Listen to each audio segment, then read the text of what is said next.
On the morning of the 21st of August 2016, Evan Mitchell, a 17-year-old high school student from the small town of Moab, Utah, left his home, driving his old pickup truck toward the red cliffs and endless desert that framed his childhood. From that moment on, no one ever saw Evan again. The next day, August 22, his truck was discovered abandoned, sitting quietly on a dirt road leading into Sand Devil Canyon, its doors unlocked, its silence heavy. Inside lay an empty backpack, a torn map with strange markings, and an old knife. No water, no phone, no wallet, and no trace of where Evan had gone. 6 long years passed in silence. In May of 2022, a team of cavers exploring a newly opened fissure deep within the canyon stumbled upon something eerie. In the damp darkness, on the cold stone wall, a single name had been carved: Evan. The letters were sharp, recent, and undeniable. Had Evan once been here? Was he alive, hidden somewhere in the labyrinth of rock, or had he perished in its shadows? Evan had grown up in Moab, ringed by harsh desert and endless red canyons, a place that draws tourists with its stark beauty, yet hides secrets that no map can reveal. And there, in the summer of 2016, a young man disappeared without a farewell, leaving behind only a name scratched into stone, like a final whisper from the dark. Tonight we return to those red rocks, to ask what remained, and listen, quietly. Evan Mitchell was the second child in a family of 4, raised in a house that smelled of oil and coffee. His father worked long hours at a small auto shop, patient and practical. His mother worked evening shifts at a grocery store, soft-spoken, coming home to a quiet kitchen. Evan's older brother had left for college in Colorado, while his younger sister moved through the restlessness of middle school. For Evan, being the middle child meant watching more than speaking, collecting small details, and building a private life from images and maps. From an early age, he carried a second-hand camera, bought after months of saving, and taught himself composition by trial and error. Weekends were long drives along service roads and ridgelines, where he photographed light and silence. He favored abandoned barns, broken trailers, and sandstone folds where shadows moved slowly with the passing Sunday. The photographs, kept in dusty binders under his bed, showed an eye for loneliness, the way light slipped through a broken roof, the isolating curve of a dry riverbed, the solitary arc of a rusted water tank against sky. Those who knew him called him polite and reserved. He smiled rarely. It was small and private. Teachers recognized intelligence, but also noticed his tendency to drift during class, filling margins with repeated symbols, a simple triangle with faint notches, rendered again and again. When asked, he would shrug, keeping the meaning to himself. By the summer of 2016, a change settled into his manner.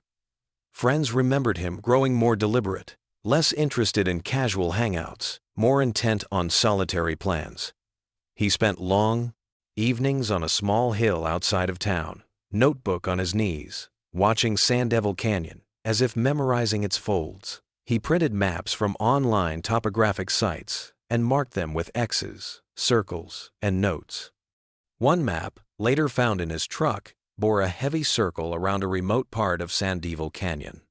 On forums, under the name Sandsecker, he exchanged messages with a user called Deep Path, discussing shelter, routes, and hidden places, not on maps. Their tone moved from practical tips to suggestion hints about passages, cold drafts, possible entrances. To friends he offered fragments. There are places out there that nobody knows. Some dismissed it as youthful curiosity, others felt a deeper unease. In a town where many plans ended at Salt Lake City, Evan's curiosity bent inward, toward the earth. He was not reckless. He learned routes, prepared gear, and studied topography. But his fascination with quiet places, with the possibility of finding something hidden, grew until it became the axis of his summer. In those months before he vanished, that quiet resolve became almost a compulsion. In the weeks leading up to his disappearance, small details about Evan's behavior shifted, almost too quietly to notice. He ate alone more often, retreated to his room where the laptop glowed late into the night, and grew distant at dinners. His mother knocked on his door sometimes, and he answered with a distracted, "I will, soon." The change accumulated like dust. On the hills above town he was seen more and more, notebook on his knees, watching the canyon folds with patient attention.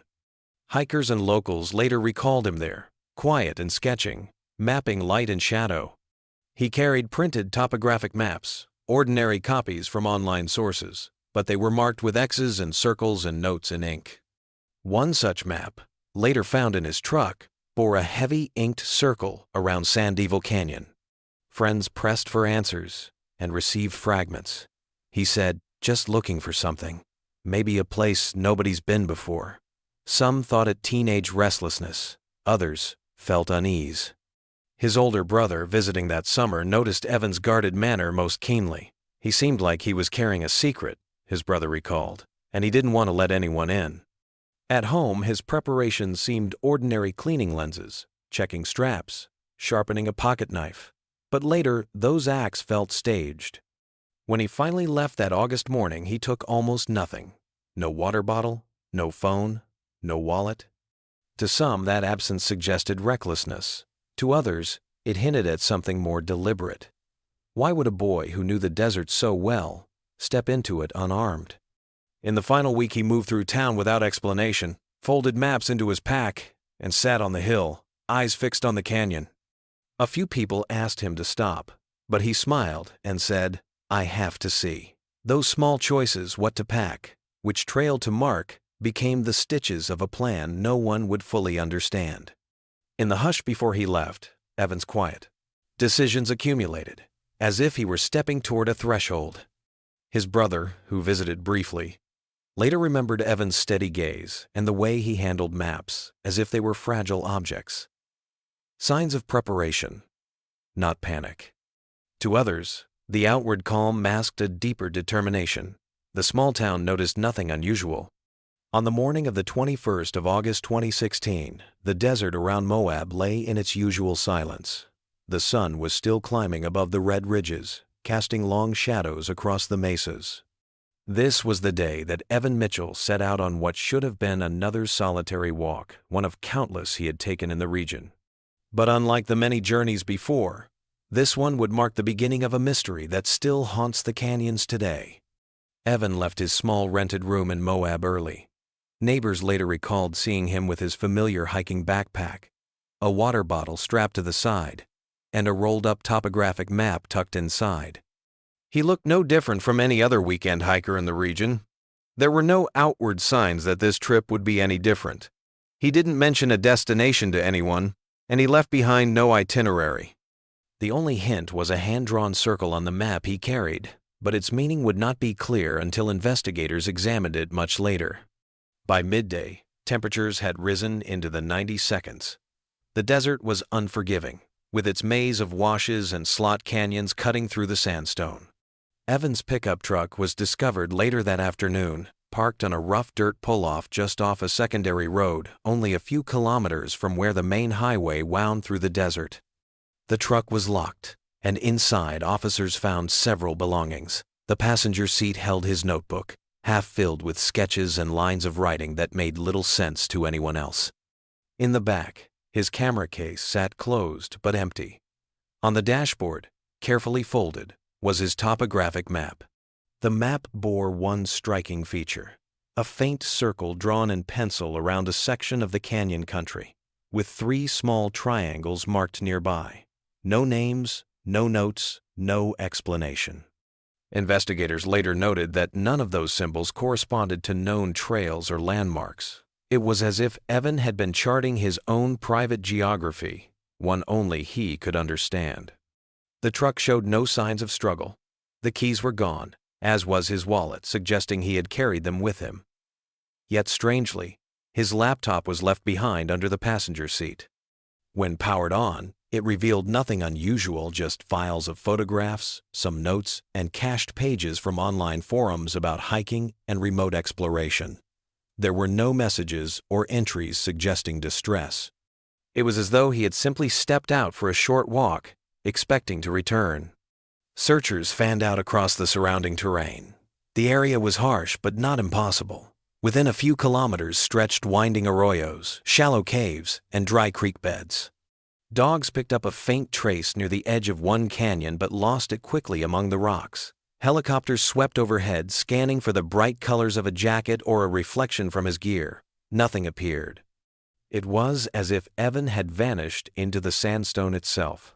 Witnesses later came forward with fragments of memory. A pair of hikers believed they saw someone that morning heading east along the rim, moving with a steady pace, wearing a wide-brimmed hat. They could not be certain it was Evan, but the description matched him. Another local thought he noticed a lone figure walking into one of the washes around midday, though at a distance too great to identify. None of these sightings could be verified, but they were all that searchers had. By evening, the desert cooled, but Evan did not return. His truck remained exactly where it had been, locked, silent, waiting. When family members were contacted the next day, they were baffled. Evan had always told his mother where he was going, even if vaguely. For him to disappear without a word was unthinkable. The first day ended with confusion more than panic. Maybe he had hiked further than expected, some reasoned. Maybe he had chosen to camp overnight, as he had sometimes done in the past. Yet the unease grew quickly. The presence of his notebook, his laptop, and that strange map left behind seemed deliberate, almost staged. And the longer he remained missing, the harder it became to believe this was an ordinary hike gone wrong. By the close of the 21st of August 2016, Evan Mitchell was no longer just another traveler in the Canyonlands. He had become a missing person, and the barren landscape around Moab held its silence more tightly than ever. The early search effort was immense. Local rangers, sheriff deputies, and volunteers from across Utah gathered near Sand Devil Canyon. The landscape was both breathtaking and merciless. Jagged cliffs towered overhead. Slot canyons wound like veins into darkness, and sudden storms threatened flash floods. For the first 72 hours, every resource was deployed. Search dogs initially picked up Evan's scent, but lost it after only about 500 meters from his truck.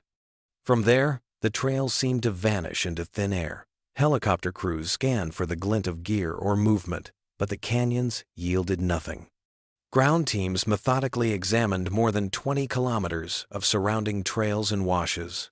Every cave, crevice, and abandoned mine shaft within range was checked. They found discarded bottles, cigarette packs, and old camping gear, but none of it was Evan's. Each false lead drained morale. By September 1, the sheriff's office released an official statement. Evan Mitchell was probably lost and died of dehydration. Still, his family refused to give up. They organized independent search groups, posting flyers and hiring private trackers. An online campaign also emerged. Friends and strangers shared Evan's story across hiking forums and missing persons pages. Some claimed to spot him in distant towns, but every lead was a dead end. Theories multiplied. He had staged his disappearance, been abducted, or stumbled into a hidden cave system. Despite the official stance, no remains, belongings, or even a thread of clothing were ever recovered. The desert seemed to have swallowed Evan whole. 4 years passed with no answers. Then, on the 22nd of March 2020, a pair of hikers exploring a rarely visited side canyon of Sand Devil stumbled upon something startling. Carved into a sandstone wall, deep and deliberate, were block letters spelling out, "I was here, E.M. the 21st of August 2016. Beneath the inscription, faint but visible, was a small triangular mark. Rangers later noted that Evan often doodled similar shapes in the margins of his notebooks, simple triangles, sometimes shaded, sometimes not. It was a detail that made the discovery feel unmistakably personal. Compared to older graffiti nearby, the carving looked relatively fresh, as if it had been shielded from the worst of wind and rain. Investigators confirmed the initials matched Evan's, and the date was especially haunting. The 21st of August 2016, the very day after he disappeared. The discovery reignited interest in the case. If authentic, the carving suggested Evan had survived at least one day after abandoning his truck. Why leave his initials unless he wanted someone to know he was alive, that he had been there? Skeptics raised doubts. Could someone have fabricated it years later as a cruel hoax? Yet, handwriting experts compared the style to Evans' journals and noted striking similarities in the block lettering and the triangular doodle. It wasn't definitive proof, but it leaned heavily toward authenticity. The location only deepened the mystery. The carving was found in a narrow, twisting side canyon, far outside the original search perimeter. To reach it required scrambling over unstable boulders and descending into a sandstone corridor where few people ever ventured. If Evan had truly been there, it meant he had traveled far off the expected route into one of the most forbidding sections of the desert.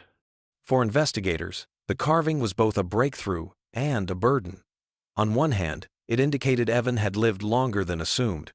On the other, it raised an agonizing question. If he had survived, why had no further trace, no campsite, no bones, no belongings ever been found? News of the inscription spread quickly. Local headlines proclaimed a possible new lead in the long cold case. For the Mitchell family, it was a fragile spark of hope. Maybe Evan had found water. Maybe he had hidden away somewhere. Maybe he had lived longer than anyone thought. But without additional evidence, the carving remained what the desert seemed intent on offering. Not closure, but another riddle etched into stone. On the 11th of May, 2022, two amateur cavers exploring an uncharted fissure near the western edge of Sand Devil Canyon stumbled upon something that reignited the entire Evan Mitchell case. The fissure opened into a hidden chamber barely wide enough for a person to squeeze through, yet inside was evidence of prolonged human presence. Scattered across the chamber floor were rusted tin cans, a weathered sleeping bag, and the skeletal remains of a fire pit. But the most chilling discovery lay deeper inside. A small alcove with carved markings covering the sandstone walls. Among spirals, crude faces, and strange symbols, one phrase appeared again and again. Deep path. Investigators quickly sealed off the site. Forensic teams determined that some of the items, particularly the sleeping bag and a torn fragment of flannel fabric, were consistent with materials Evan's family said he had owned. DNA tests were conducted, but the results were ultimately inconclusive. Even so, the discovery was monumental. After nearly 6 years, there was finally physical evidence suggesting someone likely Evan had spent time alive in the desert after his disappearance. Yet the cave raised far more questions than it answered. The deep path carvings were deeply unsettling. Dozens of repetitions suggested obsession or compulsion. Some symbols resembled crude maps, with twisting corridors and arrows pointing deeper into the canyon system. One carving depicted a distorted human face, hollow-eyed and open-mouthed, encircled by the words, "It waits." Forensic teams also recovered a small notebook, half destroyed by moisture. Only fragments of writing remained legible, but one page in particular disturbed even seasoned investigators. Not alone here. Voices in the slot after sundown. Deep path knows. By June 2022, officials cautiously reported that evidence suggested someone likely Evan had taken shelter in the cave. But to many, it was more than a survival refuge. The obsessive carvings, disturbing journal fragments, and the chamber's remote location hinted at a descent into paranoia or perhaps contact with something unknown. For the Mitchell family, the discovery was both relief and horror. They finally had a sign that Evan may have lived beyond 2016, but the condition of the cave, the words etched into stone, the notebook's warning suggested he had not been in a stable state of mind. Public fascination reignited almost overnight. Online forums dissected every symbol, debating whether Deep Path was a code, a hallucination, or even evidence of a hidden desert cult. For investigators, however, the cave remained both a breakthrough and a dead end. It suggested Evan's survival, but offered no explanation for his ultimate fate. When investigators re-examined Evan's laptop, which had remained locked in his truck since August 2016, they discovered an encrypted folder containing offline records and fragments of digital activity. After weeks of decryption, in mid-2022, analysts recovered a small but unsettling set of files and browsing history. The material painted a picture of growing obsession. Between April and July 2016, Evan had been active on several niche hiking and mythology forums, including a small desert exploration board known as Sandseeker. There he posted repeatedly under his own first name and sometimes anonymously, asking about undocumented slot canyons, rumors of hidden chambers, and paths older than maps. In several threads, he directly used the phrase, "deep path." One exchange showed him corresponding with an unidentified user who claimed to know of canyons that breathe at night. Investigators traced the associated IP addresses, but they led only to public Wi-Fi access points in small towns around Moab and Green River. The anonymous account disappeared soon after Evan went missing. Among the decrypted files were draft notes, echoing the same language later found carved in the cave. Lines about trails that swallow light, voices where stone narrows, and repeated references to a doorway. Some entries were written like riddles, others like half-finished directions, but none matched actual coordinates in the region. The consistency across Evan's forum activity, private notes, and eventually the cave carvings suggested that Deep Path was not an invention of his final days, but a fixation he had been cultivating for months. Whether it referred to an actual location, a local legend, or something more abstract remained impossible to determine. For investigators, the digital evidence reframed the mystery. Evan had not wandered randomly into Sand Devil Canyon. He had been searching for something. His online trail showed a man chasing after whispers of hidden geography, voices in stone, and a path that seemed to blur the line between folklore and reality. Yet every lead came to a dead end. The Deep Path posts could not be tied to any other verified user, and the Wi-Fi traces left no clear individual. The correspondence stopped abruptly the week Evan disappeared, as if whoever had engaged him online had vanished too. To this day, the digital trail stands alongside the cave carvings as the most disturbing evidence in the case. Both point to Deep Path as central to Evan's disappearance, yet neither explains what it truly was or why it consumed him so completely. As the cave findings circulated, investigators began comparing Evan's case with other disappearances in the Moab and Greater Utah Desert region. Disturbingly, there were similarities. In 1998, a hiker named Daniel Price vanished near Canyonlands National Park. His abandoned vehicle was found with a notebook inside, containing sketches of winding tunnels labeled the Old Path. His body was never recovered. In 2003, a pair of German tourists disappeared while exploring a slot canyon south of Moab. Their rental car was found locked, gear untouched.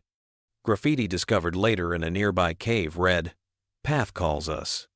These cases had long been treated as tragic accidents, swallowed by the merciless desert. But Evan's encrypted files and the Deep Path carvings suggested a chilling connection. Was this phrase part of a shared legend among locals? Or had multiple wanderers, decades apart, stumbled onto the same hidden trail? For the Mitchell family, these connections offered no comfort. Instead, they widened the scope of fear. Evan's disappearance was no longer an isolated case. It was part of a pattern stretching back years. Online theorists seized on the parallels, proposing everything from secret government tunnels to ancient indigenous myths of paths that speak. Investigators, however, remained cautious, acknowledging the coincidences but refusing to draw official links. Still, among those who have studied the desert's darkest mysteries, the name Deep Path now echoes as more than a lone man's obsession. It has become a chilling thread woven through multiple vanishings, binding them to an enigma still unsolved. In August 2022, another unexpected discovery reignited interest in the case. A group of climbers exploring a remote sandstone ridge near Sand Devil Canyon came across a small rusted metal box wedged beneath an overhang.